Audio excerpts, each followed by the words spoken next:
નમસ્કાર વિદ્યાર્થી મિત્રો, ઓનલાઈન એજ્યુકેશનની અંદર આપ સર્વ વિદ્યાર્થી મિત્રોનું એક ફરી વખત હાર્દિક સ્વાગત છે. આજે આપણે ભાગ નંબર 3ની અંદર પ્રશ્ન નંબર 7ની અંદર આજે વિગતે આગળ અભ્યાસ કરીશું. વિડીયો નંબર 2ની અંદર ભાગ નંબર 2ની અંદર 3 પ્રશ્નની ચર્ચા આપણે કરી ચૂક્યા છીએ. એના પછી ભાગ નંબર 3ની અંદર 7, 8 અને 9 આ 3 પ્રશ્ન વિશે આપણે ચર્ચા આ વિડીયોની અંદર કરવાની છે. આ 3 જે પ્રશ્ન છે આપણે 2 ગુણની અંદર પૂછાયેલા પ્રશ્ન છે, તો એનો આપણે વિગતે અભ્યાસ કરીશું. પ્રશ્ન નંબર 7, કૃષ્ણા અને કાવેરીની વિસ્તૃત માહિતી આપો. કૃષ્ણા અને કાવેરી 2 નદીઓ વિશે પૂછે કે કૃષ્ણા અને કાવેરી નદી વિશે વિસ્તૃત માહિતી આપો, તો બંને વિશે આપણે વિસ્તૃત માહિતી આપવાની છે. જોઈએ એની અંદર કૃષ્ણા બેસિન. કૃષ્ણા નદી પશ્ચિમ ઘાટમાં મહાબળેશ્વર પાસેથી નીકળી મહારાષ્ટ્ર, કર્ણાટક અને આંધ્રપ્રદેશમાં થઈને બંગાળની ખાડીને મળે છે. પહેલાં શું કીધું કે કૃષ્ણા નદીનું ઉદ્ગમ સ્થાન કયું? તો કૃષ્ણા નદીનું ઉદ્ગમ સ્થાન તો કે પશ્ચિમ ઘાટમાં મહાબળેશ્વર પાસેથી નીકળે છે.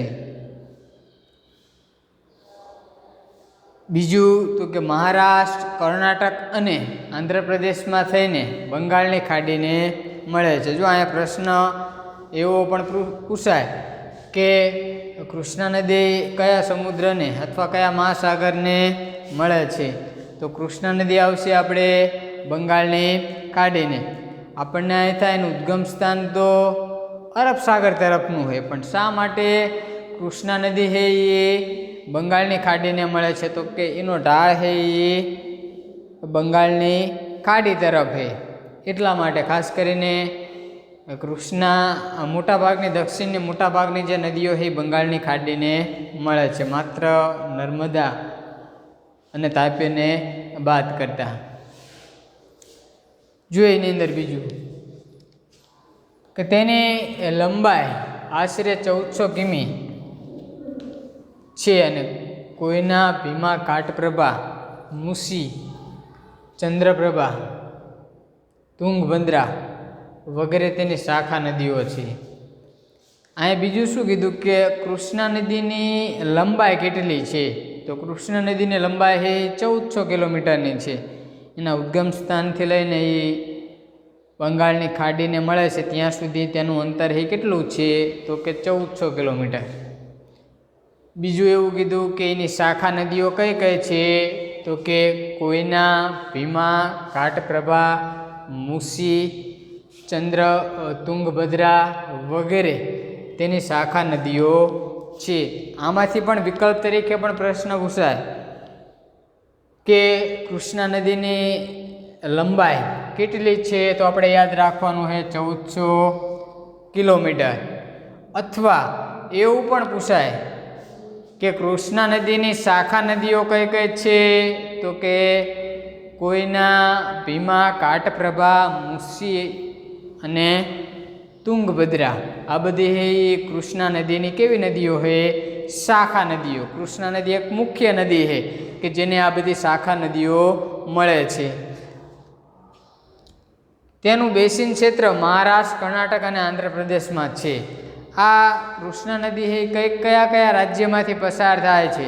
એનું બેસિન ક્ષેત્ર કયા કયા રાજ્યની અંદર છે? તો યાદ રાખવાનું છે મહારાષ્ટ્ર, કર્ણાટક અને આંધ્રપ્રદેશ. કૃષ્ણા નદીનું બેસિન ક્ષેત્ર કયા કયા રાજ્યની અંદર છે? તો કે મહારાષ્ટ્ર, કર્ણાટક અને આંધ્રપ્રદેશ. હવે એવી જ રીતે કાવેરી નદીનું આપણે એવી જ રીતે યાદ રાખવાનું હોય. જે રીતે આપણે કૃષ્ણા નદીનું ઉદ્ગમ સ્થાન જોયું, કયા કયા રાજ્યમાંથી પસાર થાય છે, આશરે કેટલા કિલોમીટરની અંદર પથરાયેલી છે, કઈ કઈ શાખા નદીઓ છે અને એનું બેસિન ક્ષેત્ર કયા કયા રાજ્યની અંદર છે, આટલી વિગત બંનેની અંદર એક સેમ યાદ રાખવાનું હોય.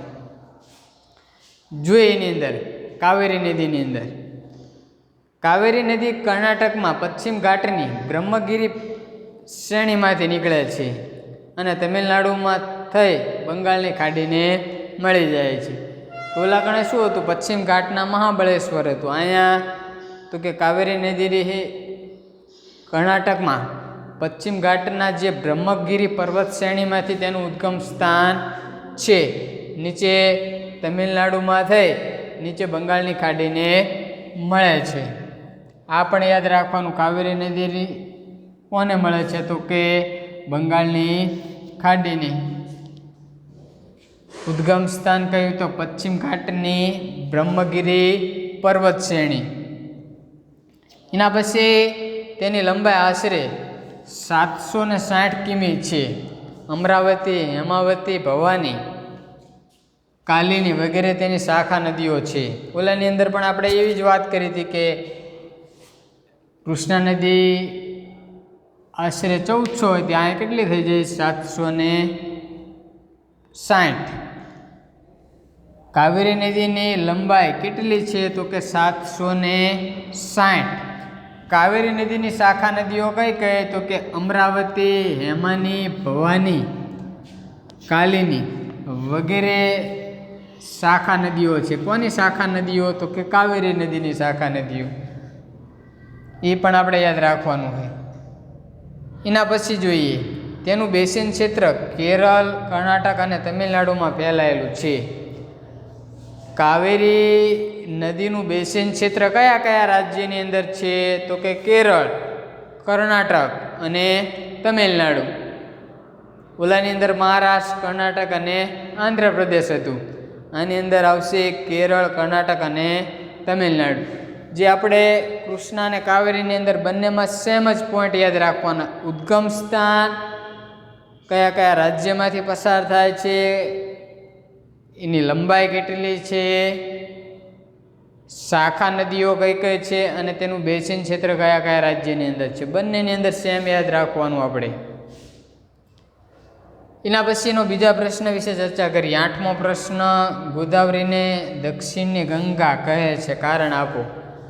ગોદાવરી નદીને દક્ષિણની ગંગા શા માટે કહે છે? જોઈએ અહીંયા કે ગોદાવરીને દક્ષિણની ગંગા કહે છે. તો ગંગા નદીની જેમ ગોદાવરી નદીનો પ્રવાહ માર્ગ લાંબો અને બેસિન ક્ષેત્ર વિસ્તૃત છે, તેથી તેને દક્ષિણની ગંગા કહે છે. પહેલું તો ગોદાવરી નદી ક્યાં આવી? તો કે દક્ષિણ ભારતની અંદર આવી. આપણે દક્ષિણ ભારતની અંદર સૌથી મોટામાં મોટી નદી તો કે ગોદાવરી. પહેલું એ યાદ રાખવાનું કે ગોદાવરી નદી કયા ભાગની અંદર આવે? તો ભારતના દક્ષિણના ભાગ ઉપર. અને દક્ષિણના જે ભાગ છે, ભારતનો જે દક્ષિણનો ભાગ છે, દક્ષિણનો ભાગની અંદર સૌથી મોટામાં મોટી નદી હોય તો એ ગોદાવરી નદી. જેમ આપણે ભારતની અંદર સૌથી મોટામાં મોટી નદી ગંગા છે, એવી જ રીતે દક્ષિણ ભારતની અંદર સૌથી મોટામાં મોટી નદી તો કે ગંગા નદી, ગોદાવરી નદી. દક્ષિણ ભારતની અંદર સૌથી મોટામાં મોટી નદી તો કે ગોદાવરી નદી. અહીં શું કીધું કે ગંગા નદીની જેમ બોલું છે, ભારતની અંદર આપણે સૌથી વધારે મોટી નદી છે તો ગંગા નદી છે. તો અહીંયા ગંગા નદીની જેમ ગોદાવરી નદીનો પ્રવાહ માર્ગ લાંબો અને બેસિન ક્ષેત્ર વિસ્તૃત છે, તેથી તેને દક્ષિણની ગંગા કહે છે. ભારતની અંદર સૌથી મોટામાં મોટી નદી ગંગા નદી છે, એવી જ રીતે દક્ષિણની અંદર સૌથી મોટામાં મોટી નદી ગોદાવરી છે.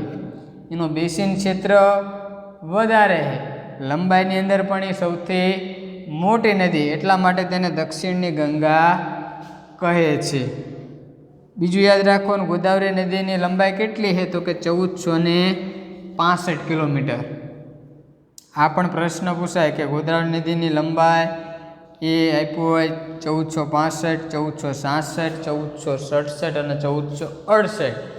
આપણને બધા વિકલ્પ એક સરખા લાગે તો આપણે વ્યવસ્થિત રીતે યાદ રાખવાનું. 1465 કિલોમીટર જે ગોદાવરી નદીની લંબાઈ છે. હવે 9મો પ્રશ્ન વિશે વાત કરીએ તો કે જળ વિભાજક એટલે શું? જળ એટલે આપણને ખબર છે પાણી, વિભાજક એટલે કે અલગ કરવું એવો અર્થ થાય એનો. જોઈએ એની અંદર જે કોઈ પર્વતઘાટ કે ઉચ્ચભૂમિ વડે બે પાડોશી જળ પરિવહન અલગ થાય છે તે પર્વતધાર કે ઉચ્ચભૂમિને જળ વિભાજક કહેવામાં આવે છે. હવે આપણે અહીંયા વાત કરીએ તો કોઈ ઉચ્ચભૂમિનો વિસ્તાર છે, ધારો કે એક મુખ્ય નદી છે,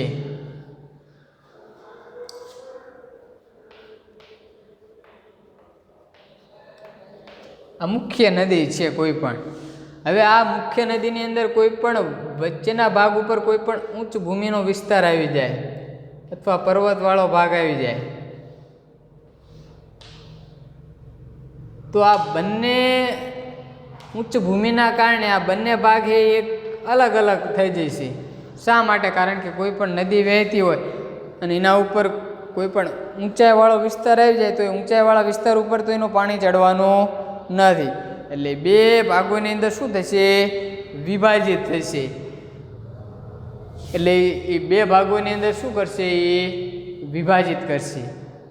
કોઈ મુખ્ય નદી તેની શાખા નદીઓને અથવા કોઈ પણ એક મુખ્ય નદી છે તો એની અંદર કોઈ પણ પર્વત કે ઉચ્ચ ભૂમિનો વિસ્તાર આવે છે તો એના કારણે એ નદીઓનું પાણી છે એ બે જુદા જુદા ભાગોની અંદર વિભાજિત થઈ જાય. મુખ્ય નદી છે આ ભાગ ઉપર કોઈ પણ ઊંચાઈવાળો વિસ્તાર આવ્યો તો ઊંચાઈવાળા વિસ્તાર ઉપર પાણી ચડવાનું નથી. એના જેવો જ આ નદીના તટ જેવો જ ભાગ હોય એ ભાગ ઉપર એનું પાણી વહેવાનું. એટલે બે જુદા જુદા ભાગોની અંદર શું થશે? વિભાજિત થશે. તો એને આપણે શું કહીશું? જળ વિભાજક.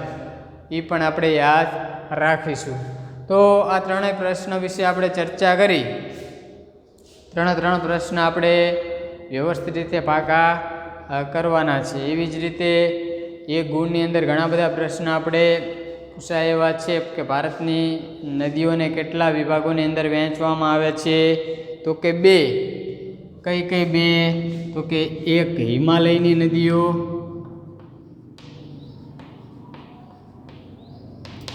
અને બીજું તો કે દ્વીપકલ્પીય નદીઓ.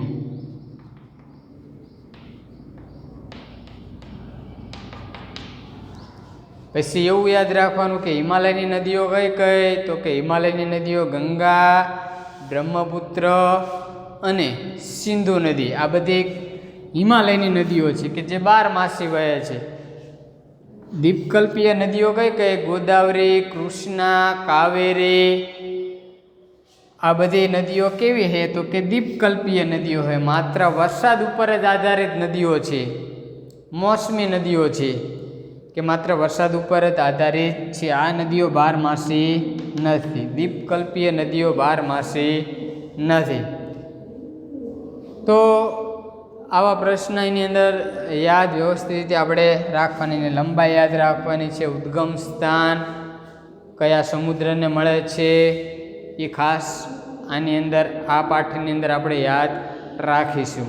ગંગા નદી, સિંધુ અને બ્રહ્મપુત્ર નદી જે હિમાલયમાંથી વહેતી નદીઓ છે તો એ પણ આપણે વ્યવસ્થિત રીતે યાદ રાખીશું. સિંધુ નદી છે તો એ અરબ સાગરને મળશે. માત્ર બ્રહ્મપુત્ર નદી અને ગંગા નદી જ આપણે બંગાળની ખાડીને મળે છે.